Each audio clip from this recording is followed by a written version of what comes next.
Om Namo Bhagavate Vasudevaya.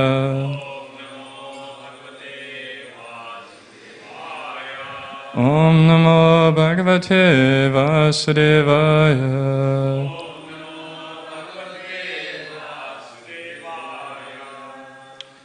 Hare Krishna.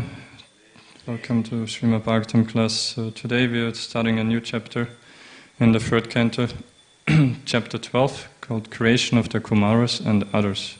So we are reading text 1 and 2. We're reciting text 1.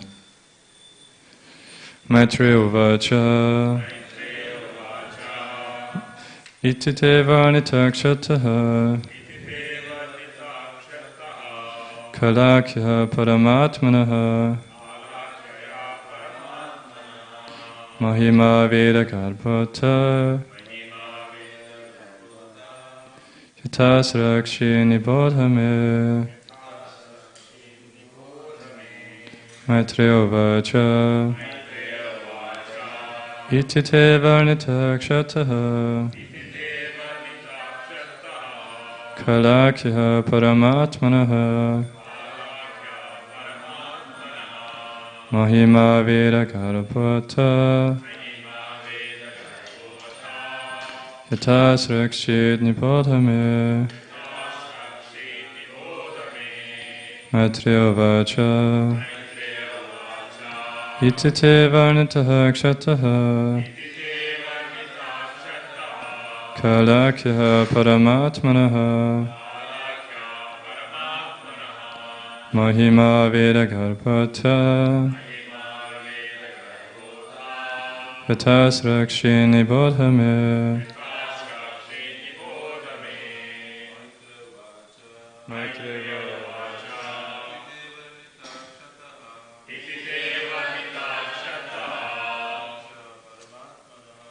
Kalakya Paramatmanaha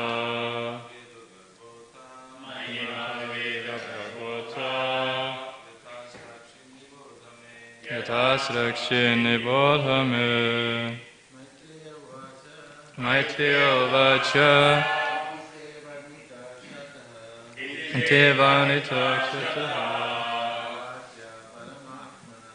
Kalakya Paramatmanaha Mahima Veda Garbhata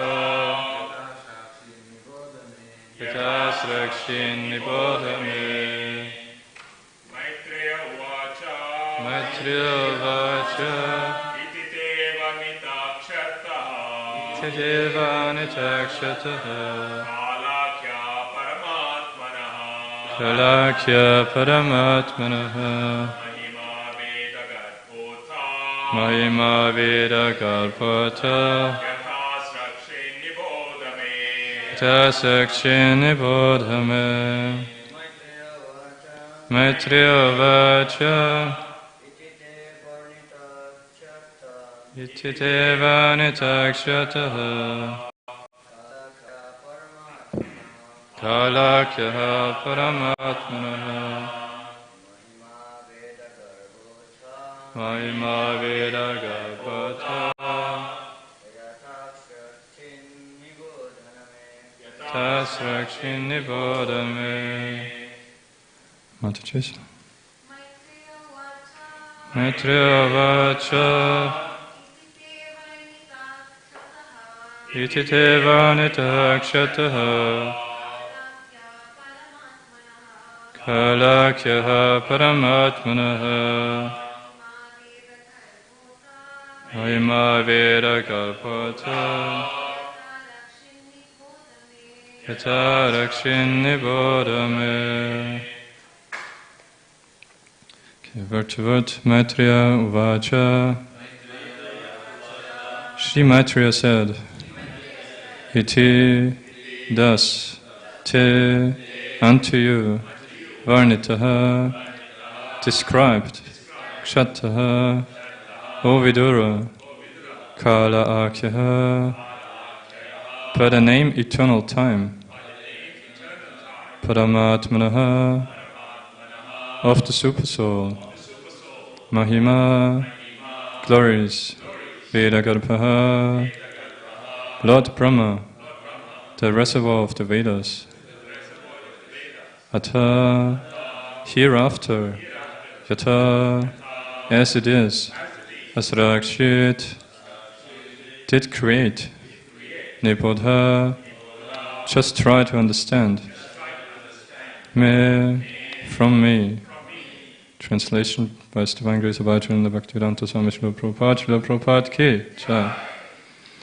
Sri Maitreya said, O learned Vidura, so far I have explained to you the glories of the form of the Supreme Personality of Godhead in its feature of Kala. Now you can hear from me about the creation of Brahma, the reservoir of all Vedic knowledge. So I'll read text 2.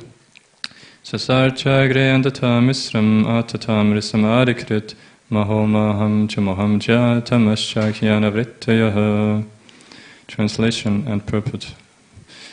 By His Divine Grace of Acharya Bhaktivedanta Swami Srila Prabhupada Ki Jai. Brahma first created the nascent engagements like self-deception, the sense of death, anger after frustration, the sense of false ownership, and the illusory bodily conception or forgetfulness of one's real identity. Purport. Before the factual creation of the living entities in different varieties of species, the conditions under which a living being in the material world has to live were created by Brahma. Unless a living entity forgets his real identity, it is impossible for him to live in the material conditions of life. Therefore, the first condition of material existence is forgetfulness of one's real identity. And by forgetting one's real identity, one is sure to be afraid of death, although a pure living soul is deathless and birthless. This false identification with material nature is the cause of false ownership of things, which are offered by the arrangement of superior control. All material resources are offered to the living entity for his peaceful living and for the discharge of the duties of self-realization in conditioned life. But due to false identification, the conditioned soul becomes entrapped by the sense of false ownership of the property of the Supreme Lord. It is evident from this verse that Brahma himself is a creation of the Supreme Lord, and the 5 kinds of nations which condition the living entities in material existence are creations of Brahma. It is simply ludicrous to think that the living entity to be equal with the Supreme Being, when one can understand that the conditioned souls are under the influence of Brahma's magic wand. Patanjali also accepts that there are 5 kinds of nations, as mentioned herein.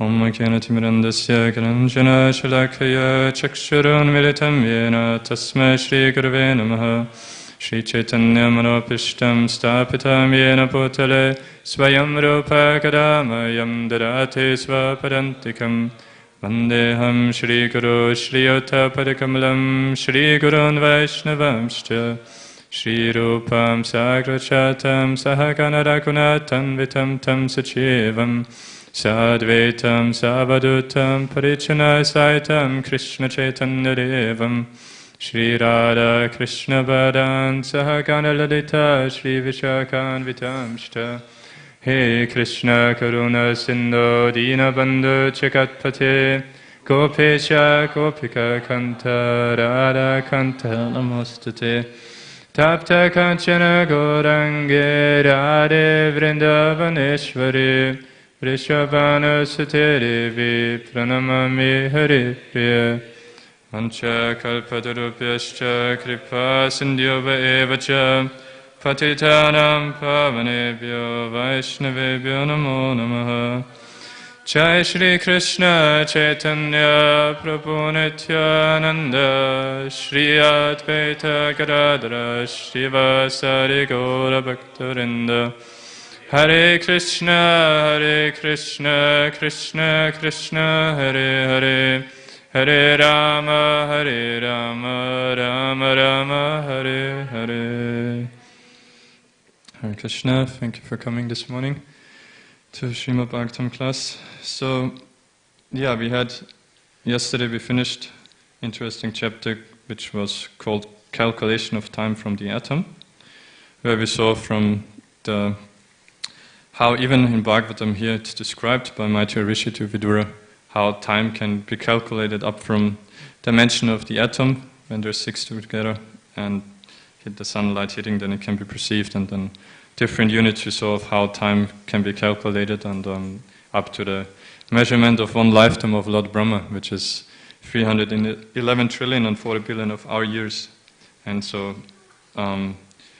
the point was made to see that in the relativity and all of that of time, like that in 100 of our years that we experience similarly, even those living beings who experience much longer time up in higher planetary system, for them it's also the same experience actually, similarly, even for tiny living entities which have very small lifespan, they also feel like they live for 100 years. And so that in comparison then, for Mahavishnu we know it's just like, it's one breath for the whole duration of all the universes. And so today now we start, so that was still in relation to Mahavishnu, to Sarga, to the primary creation, whereas now we start about Visarga, the creation of Lord Brahma.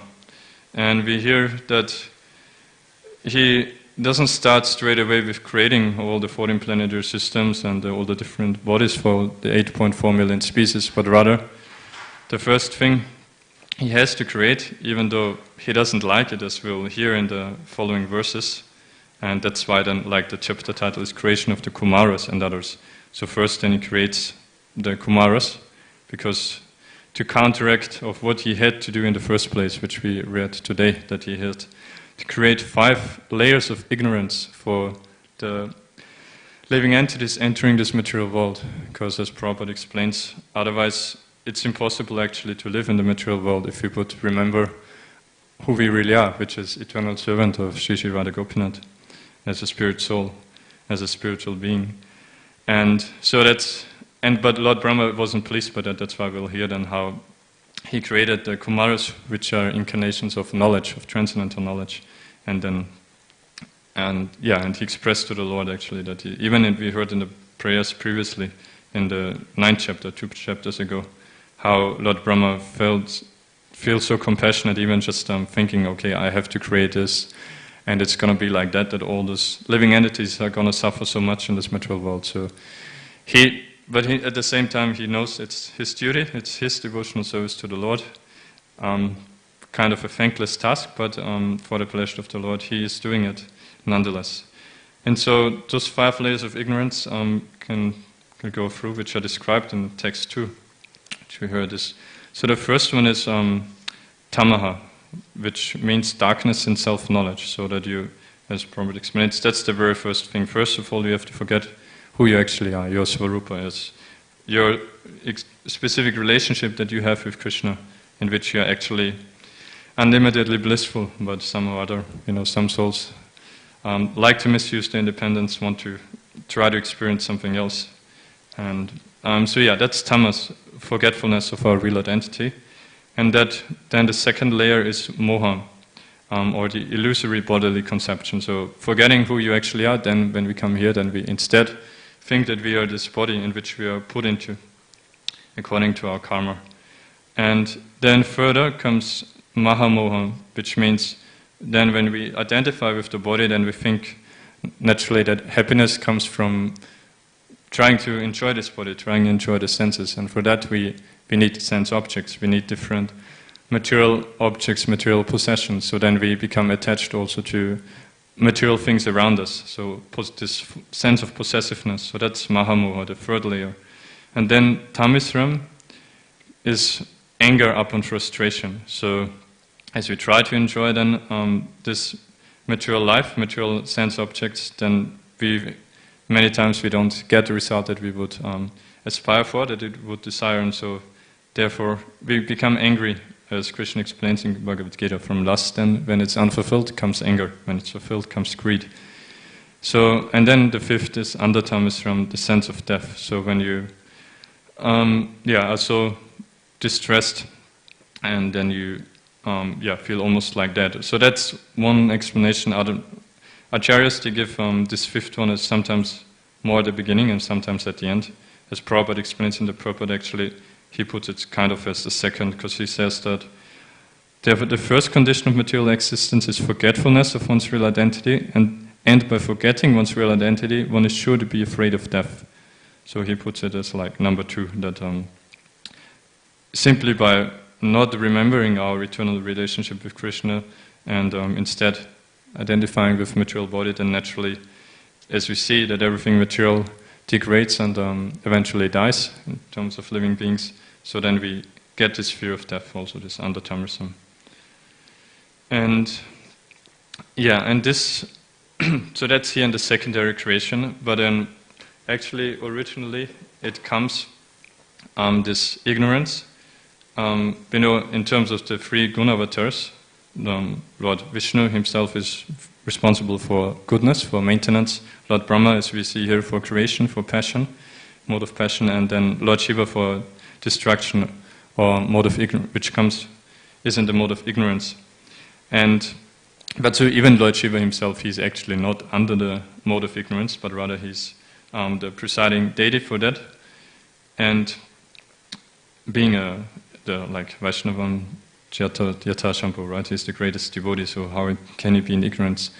But even Lord Shiva, he gets his originally empowered for this act, enacting this dissolution, mode of ignorance. He gets it from Lord Sankarshan, who I mentioned yesterday a bit briefly about how Lord Sankarshan, like actually Rajana Krishna Prabhu, he mentioned that Mahavishnu himself, he actually comes from Sankarshan, as from the second chapter of Yuha. But also further, Lord Sankarshan expands as Anantadev, who resides at the very bottom of the, or not the very bottom of the universe. There's Garbhodaka Vishnu lying in the Garbhodaka, in the Garbho ocean. But that's the bottom half of the universe. But then of the top, which is completely filled by this water. But the top half of the universe, at the bottom of that, below all the planetary systems, there's Lord Anantadev, or Sankarshan, so who is holding on his foot the universe. And and it's described at the end of the 5th canto also. There's one chapter called The Glories of Lord Ananta, and it's described there that he is actually the original predominating deity of the mode of ignorance, of false ego.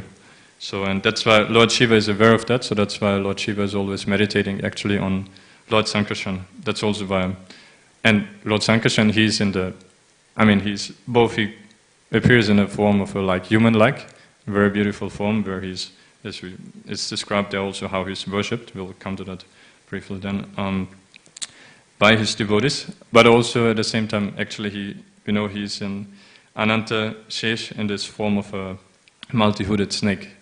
And so that's why also Lord Shiva has is also carrying snakes in remembrance of Lord Sankarshan. And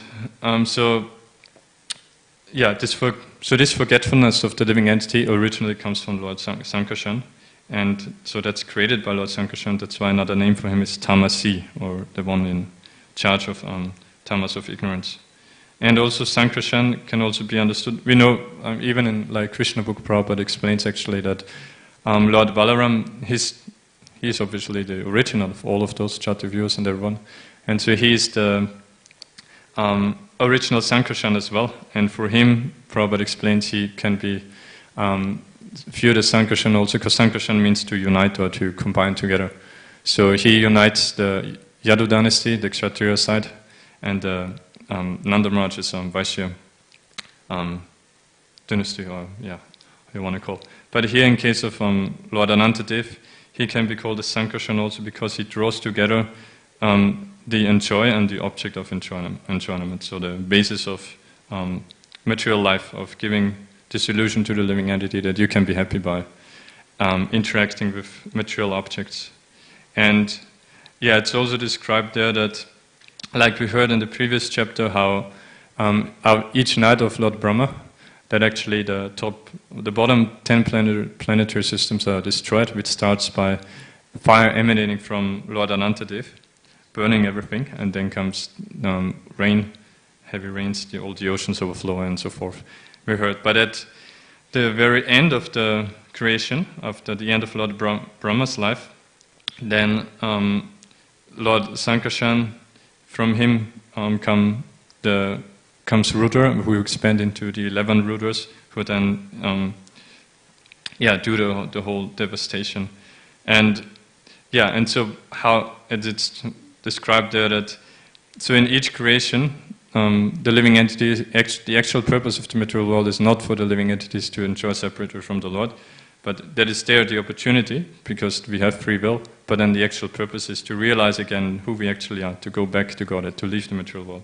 So Lord Sankarshan obviously knows that, and so Prabhupada in to text 3 of chapter 25 and 5th canto is saying that in each creation the living entity gets a chance to close his business as conditioned souls. And so when they misuse this opportunity, Lord Ananta becomes angry.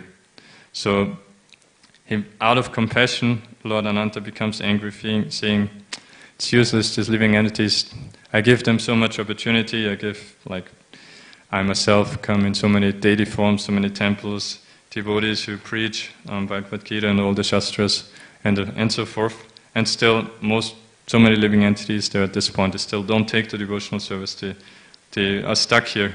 And so then, out of compassion actually, the dissolution starts. So he becomes angry, and so from then, as I said, from between his eyebrows then appears the three-eyed Ruder who expands into 11 Ruder forms and then who devastate the entire universe.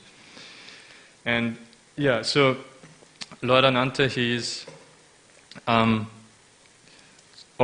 me briefly wind up what I started yesterday because we heard at the end of the previous chapter about the universe being 4 billion miles wide, and it's like a globe, so it's also high as well.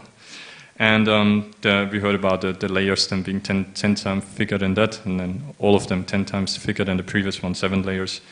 So so it's impossible to get out by our endeavors. And I described a bit about the horizontal, this 4 billion miles, how they come about horizontally which we are in the middle planetary system in Bhumandala. But then actually I ran out of time by just talking again about the 9 Vashas into which the innermost island, our island, Jambudvip, is divided. So, but then there's 7 or 6 other islands altogether. We know there's 7 islands, which again are all double the size of the previous one. So Jambudvip is the smallest, is 100,000 yojanas wide, as high as is Sumera mountain high in the center there. And then next one is Plakshadvip, 200,000 yojanas wide, and so Jambudvip, we are surrounded, and there's also an ocean of the same size as the island always. We said those oceans were created by Maharaj Priyavratas, imitating the sun with his chariot wheel. And so then there's, Jambudvip is surrounded by, so just to finish up the horizontal and then briefly to the vertical, where we come back to Sankarshan. So, so Jambudvip is surrounded by an ocean of salt water. Then there's Plakshadvip, which is, twice as large, so 200,000 yojanas, which is surrounded by an ocean of, I think sugarcane juice, as far as I can remember, where they worship Lord Brahma, and then is Plakshadvip. Then there's Shalmali-dvip, where there's a tree which is a residence of Garuda, and that is surrounded by an ocean of liquor, I believe, and where there they worship Soma, the moon god. Then there's Kushadvip, where they worship Kusha grass, we know. There's those, anyway, I won't go into detail there actually, sorry. So, which is surrounded by an ocean of yogurt, I can't remember. Yogurt, right? Yeah. And where they worship Agni, the fire god. And then there is Kranchadvip, which is surrounded by an ocean of milk, and it's named after the mountain there in the center. And there they worship Varuna, the god of water. And then there's Shakadvip, where they worship Vayu, the wind god, which is surrounded by an ocean of churned yogurt. Sorry, yes, Shakadvip is churned yogurt actually. Kushadvip is surrounded by an ocean of clarified butter. But actually ocean means, that sounds quite unbelievable, maybe for our experience as we have it. But Prabhupada explains actually it's still water, but it is like those substances. And and then the outermost island is Pushkaradvip, which is surrounded by sweet water. And there they worship Lord, there they worship Lord Brahma. In Plakshadvip they worship the sun god, I started from in the first place. So, yeah, and then we talked a bit about there's Manasotar mountain in this Pushkara trip where the sun encircles Bhumandala, and then there's Lokaloka mountain keeping the sunlight within that system there. And then the subterranean planets now going down. We know up is then Bhuva, so the sub-heaven, and then the actual Svarga, the actual heaven, and then the top four. And then the Struvaloka, and then the top four planetary systems. But so going down from Bhumandala, there's the subterranean planets, which are, as the name says, they're actually not floating in space, but they're in the Earth crust. And so there's Atala, which is ruled by one son of Mayadanava. Yeah, actually, we first mentioned, so this subterranean planets actually called also subterranean heavenly planets, or Bilasvarga, because even though in terms of consciousness they're more degraded than us, obviously, as you go up in the universe, the consciousness of the living beings is more elevated. As you go down, it's more degraded. But actually, in terms of material facilities for sense gratification, even these subterranean planets, they're also called heavenly planets, Bilasvarga, because the facilities there are much greater than in our planetary system. And like one reason, or like one manifestation of that, is that one famous demon called Mayadanava, whom we hear also in the pastimes with Krishna sometimes. Anyway, but so he got the mercy of Lord Shiva, so he's empowered he's the Acharya of magic, of sorcery. So he created actually like all those amazing palaces and gardens and everything, the facilities there, and all those different subterranean heavenly planets. And so yeah, and his son is ruling the first of those, like the nearest to Bhumandala, called Atala. And so the son's name is Bala, who created gives us also some idea of the consciousness there, that they are completely, it's described, they're completely absorbed in Maya Sukha, in this illusory happiness. And so that's why, because one might think, well, how can it be there? They have better facilities than us. They are supposed to suffer. But yeah, on the gross level, they get great enjoyment, but actually, it only leads, the more you engage in sense gratification, the more you come into anxiety, actually, because you identify with temporary things and you get more and more completely forgetting your connection with Krishna, who is our only real shelter, and you instead, get absorbed in this temporary, miserable world, even though there might seem happiness. But so there it's like that. So they are absorbed in this illusory happiness, and for example, this demon Bala, he created 96 different kinds of mystic powers, and just by his yawning, he created 3 types of women. For the apparent enjoyment, obviously, of the demons living there. So, and they are also 3 gradations of degradation, you can say, in terms of consciousness. So the first is called Svirini, who unite only with men of the same group. Then there's Kamini, and those who unite with even men from other groups. And then there's Pumschali, who just go from one man to the other, and they have a special liquor there, or drink which they give to the men to intoxicate them and completely bewilder them, and to use for their enjoyment. So that's the consciousness down there, and then going down further, next after Atala comes Vitala, where actually Lord Shiva is residing also with Mother Parvati. And below that comes Sutala, where Bali Maharaj, we'll come to that then, resides, who is obviously a great devotee, but the Lord has the service for him there, and ruling in Sutala. And then below that is Talatala, that's where Mayadanava, the demon whom we mentioned, himself is residing. And then there's below that is Mahatala, where the descendants of Mother Kadru, who is one of the wives of Kashyapa Muni, reside. And so there, and it's described actually in all those planets, they are only, there's no fear from any small material tribulations they might go through, because they all drink special elixirs, so they are free from disease, old age, or anything. So their only fear is ultimately of death, and that's even here for us. It's Ayu Harati Vaipumsam Udyan Astam Chayanaso. So for us it's indicated actually by the rising and setting of the sun.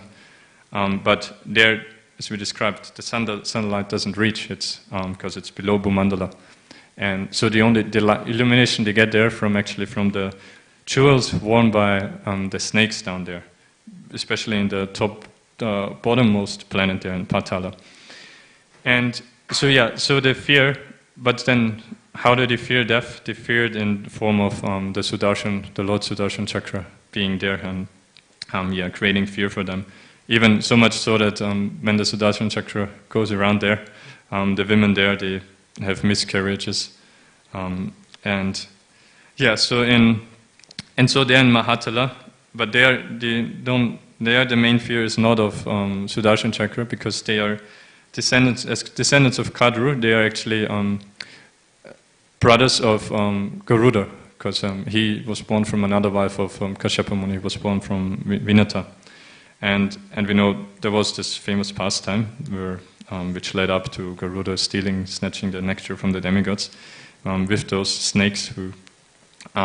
So they have enmity with Garuda, and their main fear is that of Garuda coming there. And below that is then Rasatala, where there's serpentine demons who were one time defeated by King Indra, the king of heaven, and Indra sent one female messenger called Saruma, who was chanting a mantra and cursing them. So they had then even greater fear and fled to. That's actually why they're living down there in the almost like in the second lowest planet there in Rasatala. And so then below that is, and one of those are, for example, Nivata Kavachas, whom we would have come across. As well, like in Mahatala, the one above there is, for example, Takshaka, whom we know was used as the instrument for the disappearance of Parikshit Maharaj. And then the bottommost is Patala, or Nagaloka, where Vasuki is the chief. And so below that, 30,000 yojanas, then there is Lord Ananta, who holds all of the whole universe, just as if it would be a drop of water, in terms of feeling the weight. So much so that he can't. It's Chaitanya Charitamrita. It's described. He can't even actually tell where the universe is on his foot, because it's just too light. And so I want to mention about Bali Maharaj. Anyway, let me maybe first go there, and then we come back to Lord Sankarshan. So in Sutala, mentioned there, Bali Maharaj is residing. So that after he had his, the pastime, how it went, that that Bali Maharaj was being born as a grandson of Prahlad Maharaj, being born in a line of demons, but being a great devotee, one of the Mahajanas, that he, after having, by the blessings of Shukracharya, his spiritual master, having become extremely powerful, so much so that when he challenged Lord Indra, there actually the demigods didn't even fight, they just fled out of fear. And so then he was ruling heaven, but then the Lord appeared as Vamanadev to cheat him transcendentally by begging for 3 steps of land. And even by just his second step, Lord Vamanadev expanded so much that he took the whole universe. And even last time we mentioned about Mother Ganga's descent, that she comes from there also, from the Karana ocean, having been cracked through the layers there by Lord Vamanadev's toe. And so we know Bali Maharaj, that he completely surrendered, and that's why he's so glorious. So the pastime is described in the 8th canto, but here in the 5th canto, there's a brief description of Bali Maharaj's, especially we can see his consciousness, and it's only briefly described here how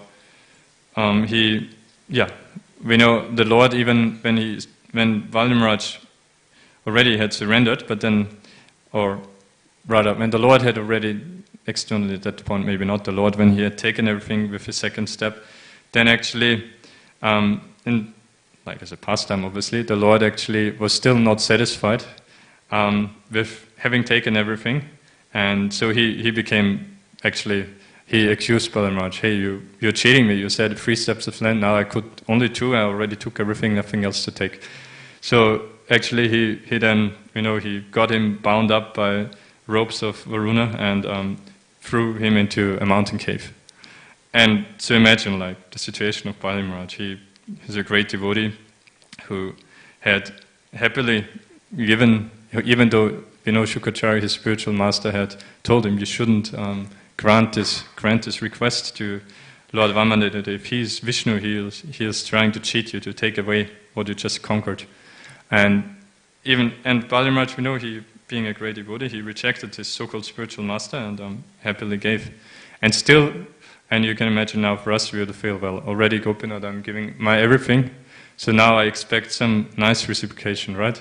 And what the Lord's reciprocation there is that he gets him bound up and thrown into a mountain cave. But then, let's see what Bali Maharaj is thinking and saying there. So he's not accusing the Lord, rather, he's... So that's text 24 in chapter 24 of the 5th canto. So Bali Maharaj is saying, alas, how pitiable it is for Indra, the king of heaven, that although he is very learned and powerful, and although he chose Brihaspati as his prime minister to instruct him, he is completely ignorant concerning spiritual advancement. Brihaspati is also unintelligent because he did not properly instruct his disciple Indra. So in one sense I was thinking it's even from a devotee perspective that like the guts that Bali Maharaj has, you can even think, well, Indra is a devotee, but to speak of Brihaspati, the spiritual master of the demigods. So being in such a precarious condition, Bali Maharaj, he's one thing you can think, he's kind of like risking Vaishnava Parada as well there, speaking of them like that. But we can understand that it shows how deeply pure devotee feels for how pure devotional service is to only real reality that everyone should be situated in, as we hear today, in those 5 layers of ignorance are needed for us to actually give that up. And so for him, seeing someone not aspiring for pure devotional service, then it feels like so unbelievable and disgusting. So that's what he's expressing here. So continuing, Bali Maharaj is saying that, so now he's giving the reason, the explanation of how he backs it up, how he can say those kind of things about King Indra and Brihaspati. So he's saying, Lord Vamanadev was standing at Indra's door, but King Indra, instead of begging him for an opportunity to render transcendental loving service, engaged him in asking me for alms to gain the 3 worlds for his sense gratification. So we know actually, Indra obviously he didn't tell him to please beg that, rather he was asking the Lord for help, and the Lord, understanding his desire, he wants to be king of heaven, so I gotta give it back to him. But actually it's described in Brihad Bhagavatamrita. I didn't read it, but I heard in a lecture of my Guru Maharaj that actually Indra, on the other hand, that's when Narad Muni goes to the different devotees looking for the greatest devotee of the Lord. When he comes to Indra, Indra says one of the reasons is why he is not the greatest devotee is that just look, when I was in such a precarious condition, having to flee from my abode in heaven, the Lord, he helped me, but how did he do? He didn't, not like usually, he appears as in a chivalrous form where he kills the demons very, how do you say? Anyway, so, but here, he didn't do that for me. Instead, he humiliated me by just coming as a little Brahmana boy and begging, cheating Bali Maharaj to regain the kingdom. So Indra is actually giving that as a reason that shows that the Lord doesn't reciprocate very nicely. It shows my devotion is not very great. But Bali Maharaj is saying, but still, actually, simply by his material desire to have the heaven, he made the Lord to give it to him, and the Lord chose, that's up to him how he does, so he chose to do it by begging. So yeah, he's saying that instead of begging him for an opportunity to render transcendental loving service, he engaged him in asking me for alms to gain the free worlds for his sense gratification. Sovereignty over the free worlds is very insignificant, because whatever material opulence one may possess lasts only for an age of Manu, which is but a tiny fraction of endless time. And so that also comes back again now to what we concluded in the previous chapter of calculation of time. And so he's saying, the main demigods, such as Indra, they rule for a whole manvantara, a whole duration of one manu, which is roughly 72 Divya Yugas. So which comes to 300 and, Prabhupada mentions in the Prabhupada, 309 million? Yeah, must be. Yeah, 309,600,000 years. But now again, see the perspective of a pure devotee, that he doesn't consider that significant. He says, which lasts only for an age of Manu, which is but a tiny fraction of endless time. Because the devotee always looks on eternity, which is our loving relationship with the Lord, where we are Satchidananda Vigraha, where we are eternal. So from that perspective, even a manvantara is completely insignificant. We heard even a life of Brahma. So, and then further, we see Bali Maharaj's pure devotion, that he then glorifies his, giving a contrast to Indra's interaction there with Vamanadev. He glorifies his grandfather, Prahlad Maharaj, saying how when Lord Nrsimhadev was so pleased with Prahlad Maharaj, he actually insisted on him taking some benediction. But Prahlad Maharaj is saying that Prahlad Maharaj, he rejected it, obviously. And instead, what did he ask for? He simply begged the Lord for engagement in the service of his servant. And then in text 26, Bali Maharaj shows his humility, how he expresses, well, even because I'm so unfortunate that even though having such a grandfather, such a great devotee, who showed by his exemplary acts how we should, how we should be, how we should relate with the Lord. But I'm so unfortunate, I'm so fallen, I'm not able to follow the path of the Mahajanas, follow in the footsteps of Prahlad Maharaj. So he's saying, persons like us who are still attached to material enjoyment, and like look at that, he just happily let the Lord take the whole universe from him. And so, but still he feels, that's the amazing thing, like how pure devotees, the more you advance still, the more fallen you feel yourself actually. Srila Prabhupada in the Prabhupada mentions how because of great humility he thought that he was not following the path of Prahlad Maharaj. Then he says, it is characteristic of advanced Vaishnavas following the principles of bhakti that they think themselves ordinary human beings. So what to speak of thinking low devotion, they feel like I'm just a fallen soul. And that's quite inconceivable for us, obviously. But yeah, that's how they feel. So he says, persons like us who are still attached to material enjoyment, who are contaminated by the modes of material nature, and who lack the mercy of the Supreme Personality of Godhead, cannot follow the supreme path of Prahlad Maharaj, the exalted devotee of the Lord. And then Shukadeva Goswami concludes the description of Sutala there, how that, and also showing how actually Prahlad Maharaj is not fallen, like he expresses there, but he's very exalted, so much so that Lord Vamanadev actually there still eternally resides, and what does he do there? He serves Bali Maharaj as his doorkeeper. And Shukadeva Goswami mentions that one time even Ravana, the great demon, he tried to attack Bali Maharaj, but rather than being able to wage a battle, he immediately was kicked away by Lord Vamanadev. Again, it's described with his big toe. So something apparently that the Lord in his incarnation of Vamanadev is fond of, to use his big toe to bring in Mother Ganga cracking through the layers, and here also to kick away Ravana. So that was about Sutala Bali Maharaj there. And then now to conclude with Lord coming back to Sankarshan, being below Patala. Where do we have that? So, and what I wanted to mention there is it's described there, obviously, the glories of Ananta, of how, in terms of his greatness, like how insignificant we mentioned the universe is compared to him and all of that. And Prabhupada there, if you want to read that chapter, it's very beautiful, chapter 24 in 5th canto, how he quotes the whole series of long verses of Chaitanya Bhagavat, which glorify Lord Ananta, and him being so powerful and also at the same time being the Lord, but at the same time being actually also a great devotee of the Lord. So we know actually that's with all, even starting with Lord Balaram, Krishna's first expansion, he also thinks himself as a devotee and at the same time is in the mood of the Lord as well.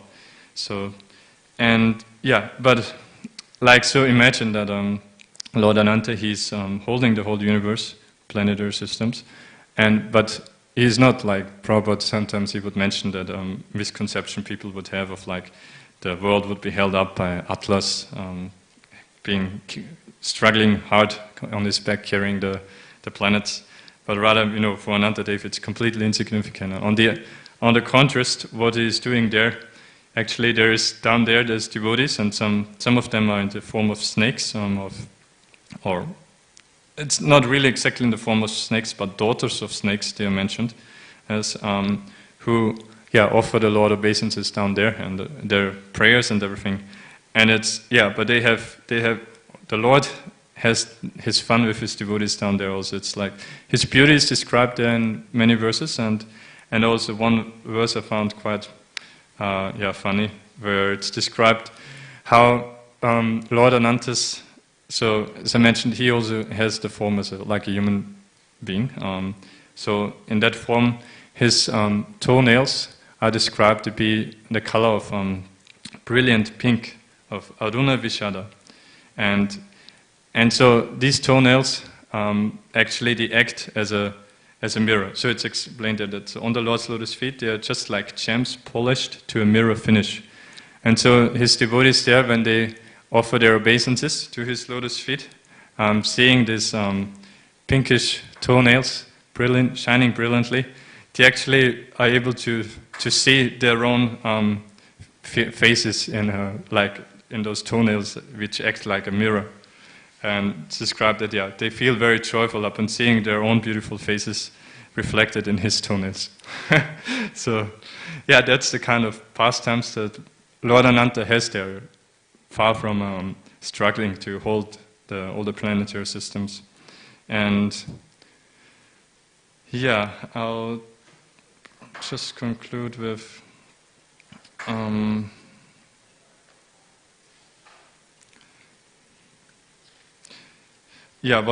last time what I forgot to mention a bit about how we, to wind up now, having heard about all the material enjoyment, even on the subterranean planets and on the heavenly planets, which Indra is very anxious for to retain, that we heard previously I mentioned about the prayers that the demigods offer in thinking about Bharatvarsha, because they actually expressed, even aspire to take birth here, because they understand that great facilities for material enjoyment, actually, if you're fully surrounded by that, then it's very difficult to fully surrender to the Lord and fully take the pure devotional service.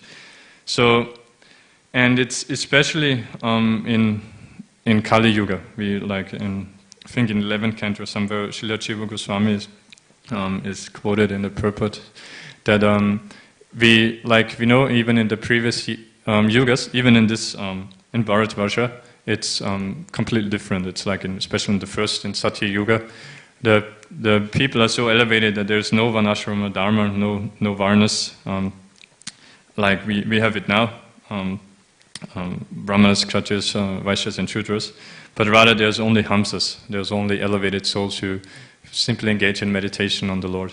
And so, and chanting of the holy name, it's always present, and it's like I just read, study in 6th canto, then we know it's the glories of the holy name. There we see the pastime of Ajamil, and there in one purport, Prabhupada is mentioning how the chanting of chanting of the holy name is always superbly effective, but it's especially effective in Kali Yuga.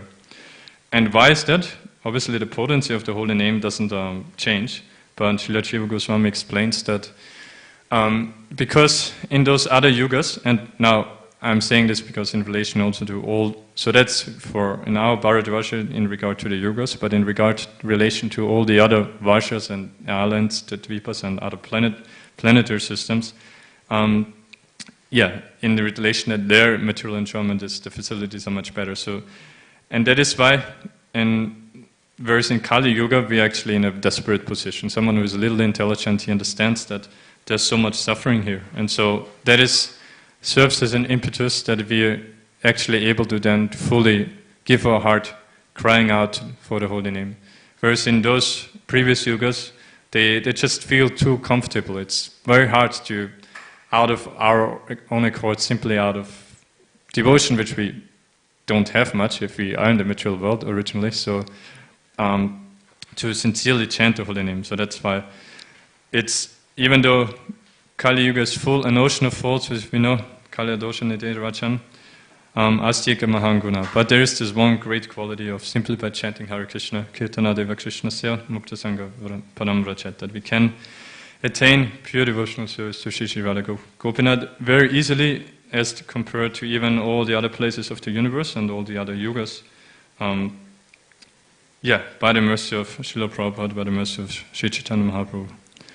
So I'll end here. If there's any comments or questions, otherwise, Krantarachima Bhagavatam Kecha, Srila Prabhupada Kecha.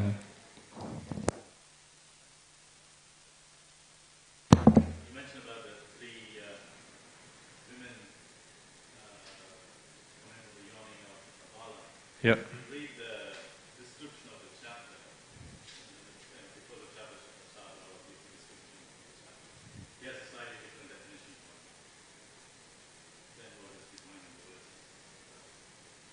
Oh, okay.